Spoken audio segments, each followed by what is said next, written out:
DJ network, our DJ group. Also, welcome to Tuesday Tips Live, everyone joining us right now on our YouTube channel. It's awesome to be here. It's awesome to be back for another episode of this show that we do every week, which is to help you become a better DJ. So for those of you that don't know me, I'm Phil. I'm the founder of Digital DJ Tips. We have for 10 years been teaching DJing online. This is our Amazon best-selling book on how to DJ, but we also have the digitaldjtips.com website, the YouTube channel, the Facebook channel, one of which you might be watching us on right now. And on top of that, we have all our DJ courses. We've been teaching 24,000 students, can you believe it, since we put our first DJ course out nearly 10 years ago. So we are very proud of what we do here. Our whole job is to help you become better DJs and better DJ producers, and Tuesday Tips Live is all about that. It's a free show every Tuesday, usually from my studio, but sometimes from the studios of Joey or Steve or another member of the team to help you with some aspect of DJing. So that's what it's all about today. Welcome everyone. I can see lots of comments coming in on the comment cam. Those of you that don't know what goes on here, we have a comment camera and I go and say hello and get your feedback on what we're talking about this week over there. By the way, if you're watching on YouTube and you're watching the replay and you think you're watching a normal YouTube video, you're not. You're watching a recording of a show. So this is kind of like meant to be sat and enjoyed. It's not a 5-minute kind of bang, bang, bang out of there. Just to let you know, because people always say, come on, get to the point. This is a show. This is about you as much as it is about me. So we'll be having a lot of interaction as we go through the 5 points. So today it's called five essential rules for DJing and for how it's done today. That's the key thing, because DJing has changed hugely. We wrote an article about this on the website last week and got 15,000 views and scores of comments on that article, where I went into a lot of depth about some of the big changes that have happened in DJing in the last few years and what that means for DJs. And then towards the end of that article, we kind of came up with 5 things that you should be doing differently now if you're trying to learn to DJ from scratch, or you're playing a few parties, but you're not sure if you're doing it right. You know, things that you can be doing now to kind of improve your results. So these are things that you wouldn't have done this way just a few years ago. So especially if you're coming back to DJing and thinking, oh, I'll just kind of pick up where I left off. It's not going to work. It's all changed. So whether you're new, whether you're struggling to do well, or whether you're coming back to it, you're going to find something here, I hope. By the way, as always, if you do want to know when these go live, if you're watching the replay, or if you just enjoy this, like, follow, share, click notifications, and then you'll find out when and where these happen in the future. Things often go wrong, so it's much better to be watching that live, right? All right then. So let's start off with our number one essential new rule of learning to DJ. And it's very simple. You've got to get used to doing this in public. DJing has always been done in public. DJing is a team sport. DJing is something that happens with you and a crowd. Now, the crowd might be 5 people in a bar. It might be your friends and family. It might be a packed festival, but it's still necessary to have other people there. Otherwise, I always say that it's a bit like trying to learn to play football with a ball in your backyard, right? You're never going to get anywhere. It's much better to join a local amateur team or someone else that you can play with, because you learn it by doing it, right? So this wasn't always the case. In the old days, you had old-fashioned record decks and stuff. You didn't have lovely controllers like this one here, right? Where it's very, very easy. It's got so many good things. It's got beat sync. It's got key sync. It's got cue points, so you don't have to line records up. You can always have them at the right place. It remembers all that stuff. You can have loops that automatically trigger. All kinds of things on devices like this, which make life easier for you, so that you can get to the point where you sound all right and then get out there and play in public. That never used to be the case. You used to have to spend, when I learned, it was on record decks that it sometimes took a year or 2 to get good enough just to roughly get between the tracks, right? So you could play in public. That's all changed. And it's good that that's changed, because most of your learning happens in public. It doesn't happen behind closed doors. If you can just get yourself out there, if you can just get yourself playing in front of other people, using all the tools and all the tricks and all the skills that have been built into your DJ software and system to make it easy for you, if you can just get to that point and then play regularly in front of other people, doesn't matter if you've just started this week, literally, then you'll learn a lot quicker. Then you will get better quicker. And then all the things that we teach here and that other schools teach and that your friends will try and teach you and that you know you've got to be learning, they'll all become easier because you've got real DJ sets to draw on, real experience that shows you what's important to learn in your case and what isn't. So DJing is now something which you have to do in public right from the off. So our rule number one is get used to DJing in public and do it right from the very beginning. Another correlation is photography. In the old days, right, you'd have professional photographers who would, they've got good cameras, they've got film, they've learned to process their pictures in the darkroom, and someone who can take pictures was quite a good thing. And then quite quickly we got to digital cameras, and suddenly cameras are in phones. Now everyone's a photographer, right? You don't need my permission or anyone else's permission to have an Instagram channel and put photos of what's important to you in public. And a lot of people, that's how they start, and they end up very, very successful on Instagram, right? No one gave them permission to do that. They just started. And it's the same with DJing. All the wonderful tools of your software and your hardware, and we're going to move on to music and stuff soon, make it easier to get to the point where if you're creative and you want to have a go, you can do it in public really quickly. So you should. Right, okay, so that's number one. Now we're going to do number two, and then we're going to go, because there's lots and lots of comments coming in. I want to get to those comments. We're going to go over to the comments after number two, because number two is kind of the flip side. Some of you might be saying, Phil, you're telling everyone to just go out there and, train crash their way through DJ sets in public. There's enough people with a cracked version of virtual DJ in the corner playing the air siren over everything they do, and I don't want you to encourage other people to do that. Phil, what are you saying? Right, calm down. Because there's another side to that, and that is our number two, our second rule. And the second rule is it's really important to learn some of the timeless skills of DJing. Because just like if you want to become a good photographer, you're not going to be relying on the fact that you've got HDR and you've got automatic nighttime mode and that you can put bokeh behind your pictures by pressing a button, and that your camera it senses you're trying to take a picture of someone even though the sun's behind them and it makes them all bright. And that stuff's awesome. That's just like all the amazing features on your DJ gear that make DJing easy. But it's not photography, not in the sense of a purist. It's important to move past the shortcuts and learn some of the timeless skills in any art form. The shortcuts get you on the field of play, and then it's up to you to polish your skills and to almost reverse engineer the bits that you didn't need to do to get there because modern technology helped you. So in photography, it's like learning about your shutter speed and your ISO and your aperture and focus and all that stuff. On DJ gear, it's learning about counting and timing and beat mixing and programming and where to mix in tracks and song structure and all that kind of thing. It's really, really important if you want to advance in DJing that you do that. And what happens, of course, is that smart DJs get themselves a gig in a local bar. They've got friends that they like and who come along, and they know what music's cool, and they're DJing. They're not really mixing, probably not even using headphones, just playing track to track. They've kind of worked it out, and then they start to think, there's got to be more to it than this. Why are other people sounding better? Why are they keeping dance floors busy and I'm not? And the reason is that you can only get so far with the automatic features on your DJ gear that are good enough to get you out there. So while it is important to play out from the very beginning, it's also important in parallel to be learning some of the timeless skills of DJing as well. I'm actually going to move on to point number three now, because they're kind of all in order this, and I want to just get the first three out before we move on to what you're saying. I can see lots of comments coming in there. You'll see why in a minute. Because number three is about practicing. If we've said, all right then, you've got to gig really early, don't worry, don't wait to get out there. And we've also said you've got to learn the skills of DJing, in parallel. Well, how are you going to do that? Well, it's about practice. It's about how you handle your practice sessions. And this is kind of the key to this bit, because none of us have got any time, right? And it's getting worse. We're all kind of finding less and less time. Do you remember maybe as a kid, you tried a musical instrument, or you tried to program a computer, or you got into an author and wanted to read every book they'd done or something? You could spend like a whole summer doing just one thing, couldn't you?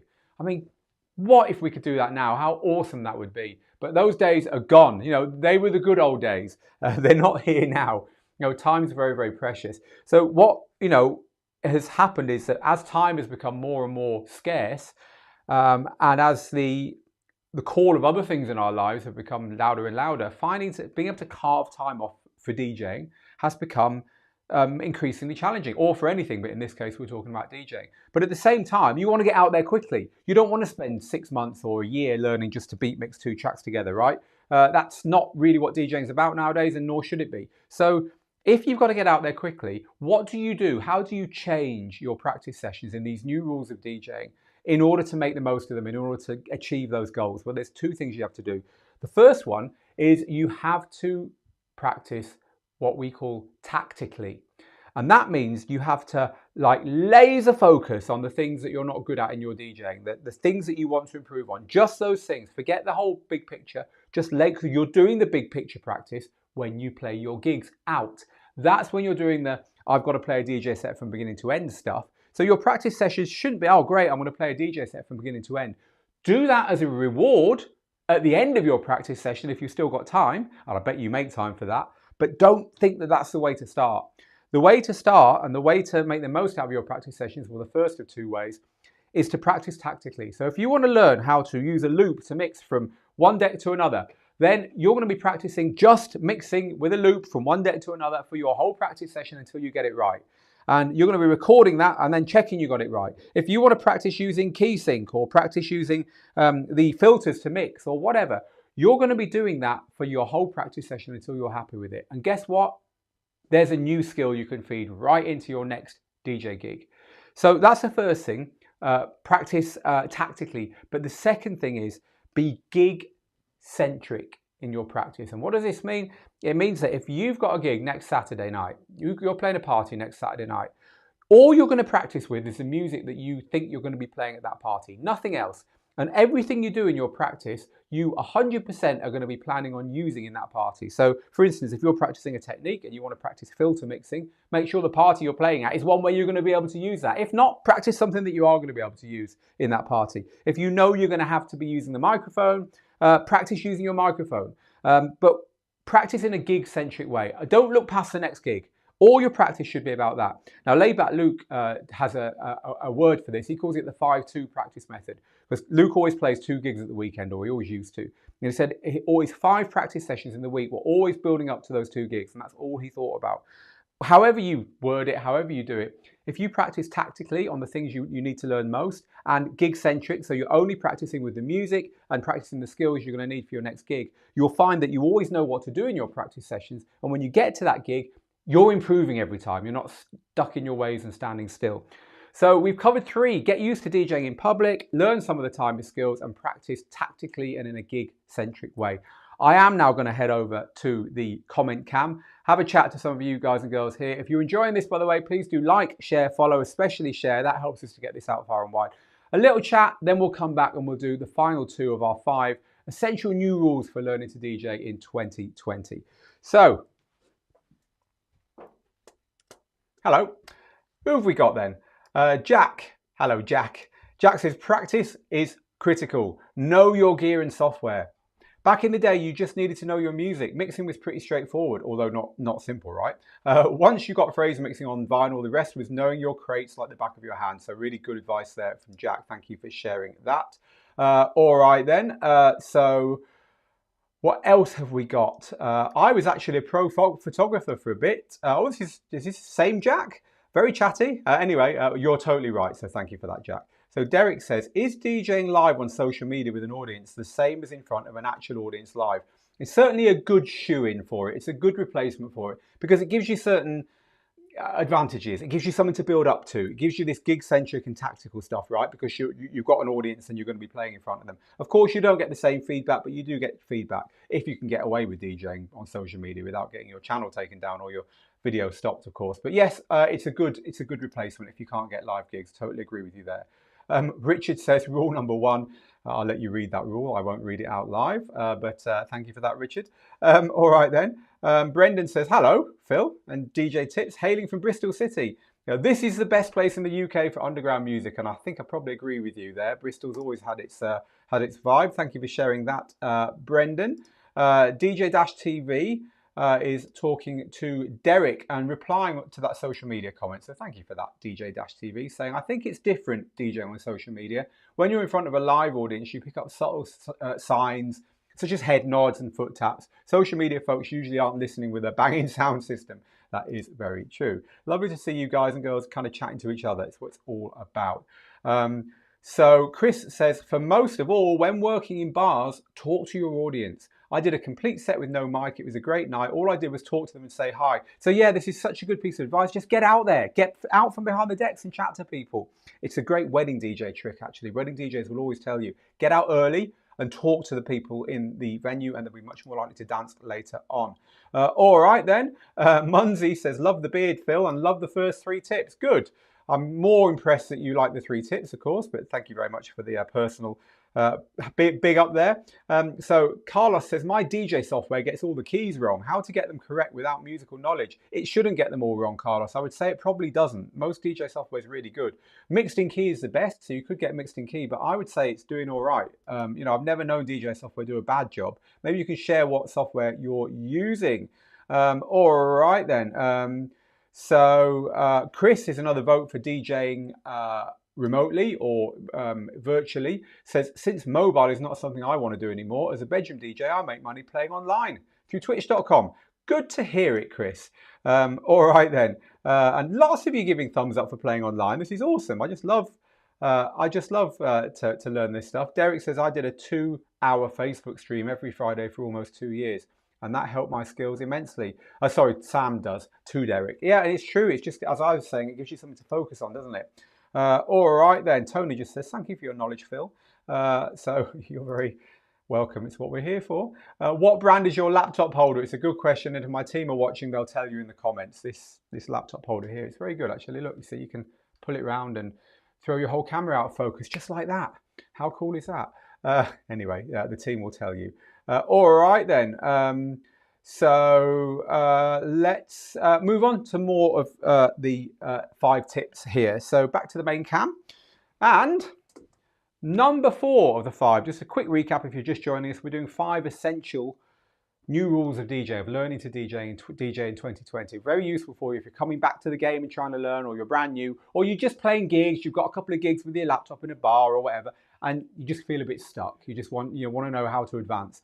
Hopefully you'll find these useful. There's an article which we will link to, but I'm going to give you a more exciting link at the end, so hang about for that. But there is an article about this over on Digital DJ Tips called Beginners Start Here or something like that. It was published last Friday, so you'll still find it near the top on the website. Anyway, number 1 was get used to DJing in public. Number 2, learn the timeless skills of DJing. Number 3, effective practice, which means tactical and gig-centric, and we've talked about what that means. You can watch the replay of this to get the detail if you're just joining us.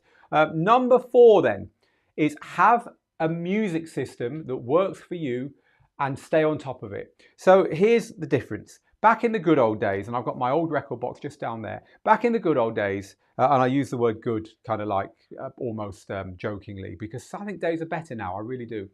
Back in the good old days, you had to be a full-time DJ to get the best music. You just did. You had to be a full-time DJ. Why? Because you had to turn up at record shops on a weekday at about 10:30 in the morning, at least where I live, because that's when the van arrived from the distributor, and then the van came from the other distributor, and you learned when these vans were going to come, and they had all the good records on them.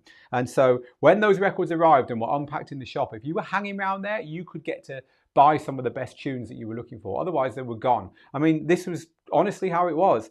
And there was a pecking order to get those tunes. So if you were at the bottom, the DJs who worked in the shop, it was invariably DJs who worked in the shop, and their friends and the big DJs who shopped there, they got first looking on those records. And then the people who were hanging around the shop at the time got the next looking, right? So you had to do that. And if you had a job, you couldn't. By the time you got to the shop on a Saturday, they just had the commercial stuff, the stuff that they'd ordered 200 of because they knew everyone would want it. All the interesting stuff had gone. And so it was very difficult to have a good record collection. But in another way, it was quite simple, because that's all you had to do. Hunt for records. I mean, that was it. We used to go to other towns. We used to go to secondhand stores. We used to bargain with each other. We used to try and get on promo lists where they'd send you records, but it was all about getting vinyl. End of story. Of course, now it's very, very different. We've gone from that scarcity to abundance, which is awesome, because nowadays pretty much everyone can get everything, which is absolutely cool. But at the same time, it's got much, much more complicated. There's all the different online stores, for instance, iTunes and Amazon and all the mainstream ones. And you've got your specialist stores like Beatport, TrackSource and so on. Then you've got your music download pools, DJ City, Zip DJ, BPM Supreme and those guys. Then you've got people like Bandcamp and SoundCloud, where you can interact with the producers and sometimes get tunes that way. And then you've got record labels giving stuff away on their lists and on their websites and so on. All these different places to buy music or get music, sometimes it's given away.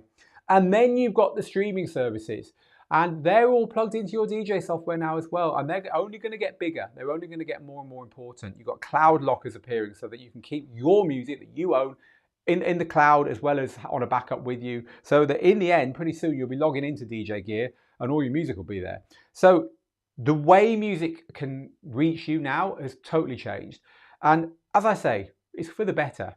It really is. It's democratized it. But it's very, very hard to keep up. A lot of DJs say to us, you know, there's so much music released now, I don't know how to keep up with it. So what you need is a system. What you need is a way of discovering, shortlisting, buying, or at least obtaining to have to DJ with if you're using a streaming service, organizing, and then finding on the night the music you want to play. And that is something that if you don't find a way that works for you and refine that way and continually kind of upgrade and review and update that, you're going to get lost really quickly.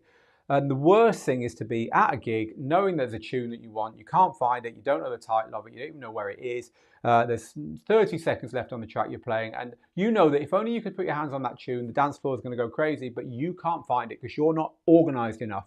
So having a music system and staying on top of it is really, really important. Now, we teach lots of ways of doing this at Digital DJ Tips. The point is, have one. Think about it. Don't just, you know, bury your head in the sand saying, oh, it's too difficult, I'm not going to do this. Or have something that's too complicated that you can't keep up with it. It's not so much your system, it's keeping on top of it that counts. There's two parts to this. So number 4 in our new rules of DJing is have a music system and put the time and effort into getting that music system right. It will pay dividends for you. And number 5, I love this one. Hack the gear.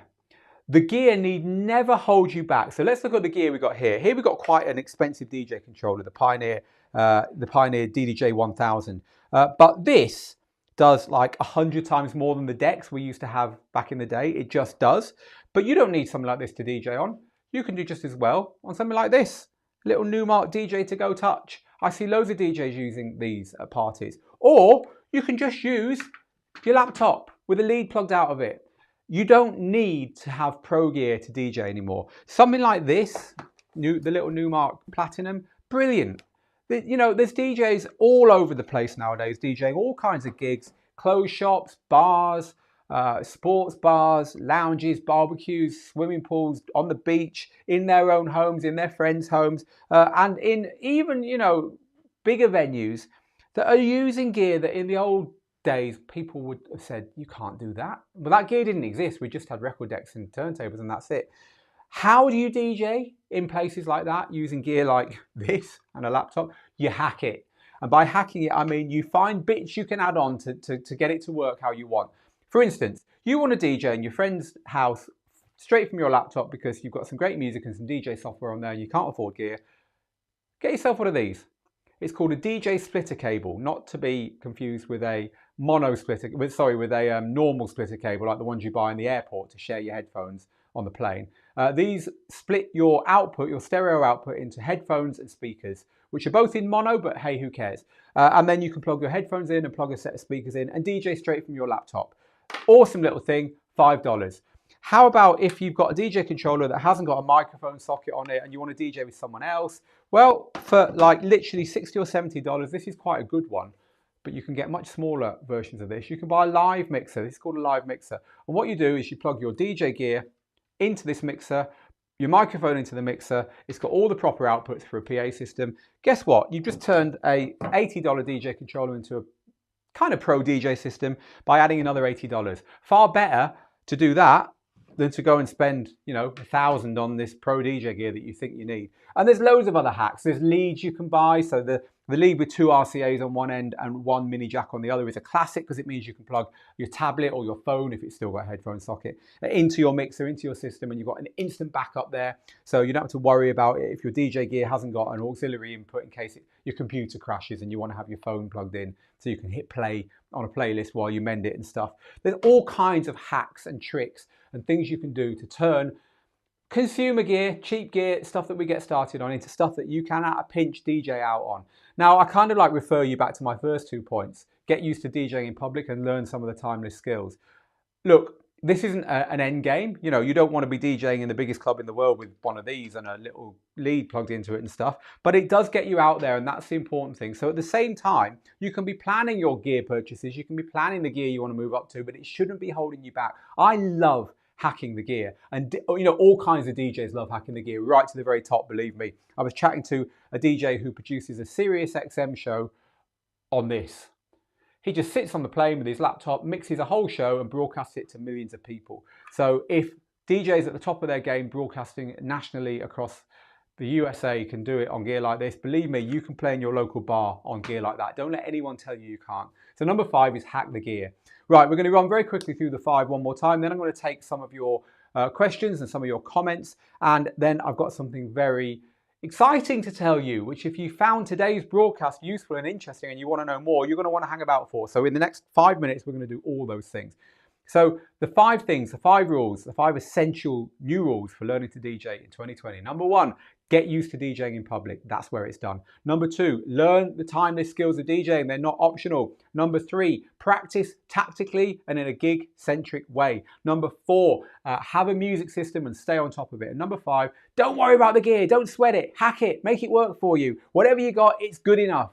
Don't let that hold you back. There's no need nowadays to do that at all. Right, let's go get some of your comments. So, where are we?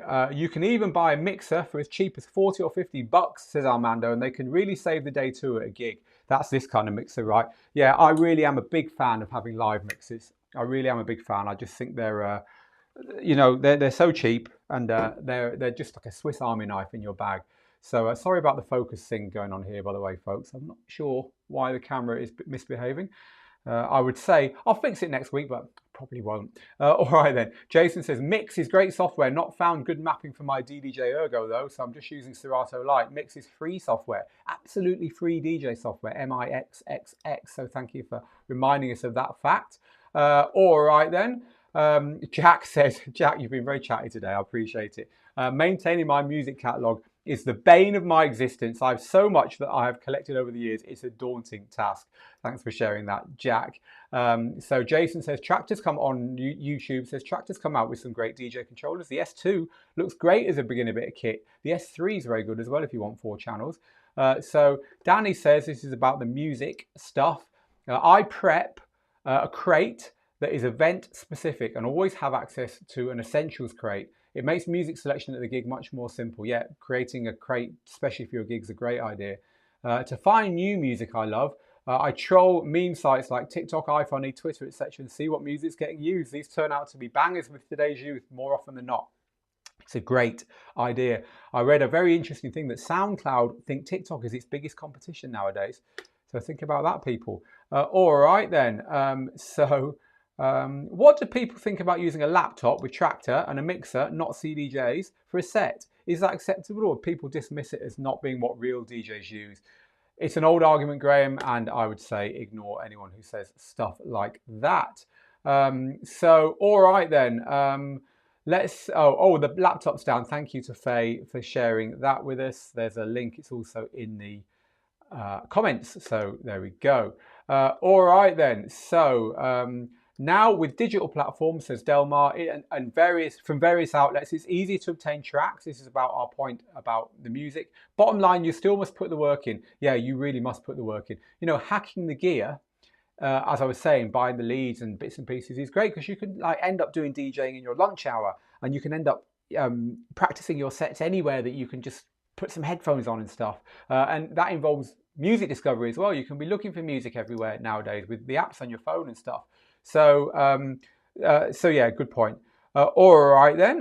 So Phonographs says, I have an Akai AMX and AFX. We used to have some here. I think they've gone to the storeroom now. And one reloop turntable, which is hacked to be good or not even better than an S9 setup. Rule 5 is a gem. Yeah, we're all geeks, aren't we? We all like hacking our gear, let's be honest. All right then. A personal debrief after every gig, and I tweet accordingly. Always a pleasure, Phil, says Robert Hayes. So thank you for that. The kit you use shouldn't matter if you're enjoying it and it gets you doing what you love. I couldn't have put it better myself. Thank you for sharing that, Jason. An awesome comment. All right then. So what else have we got before we give you the piece of news?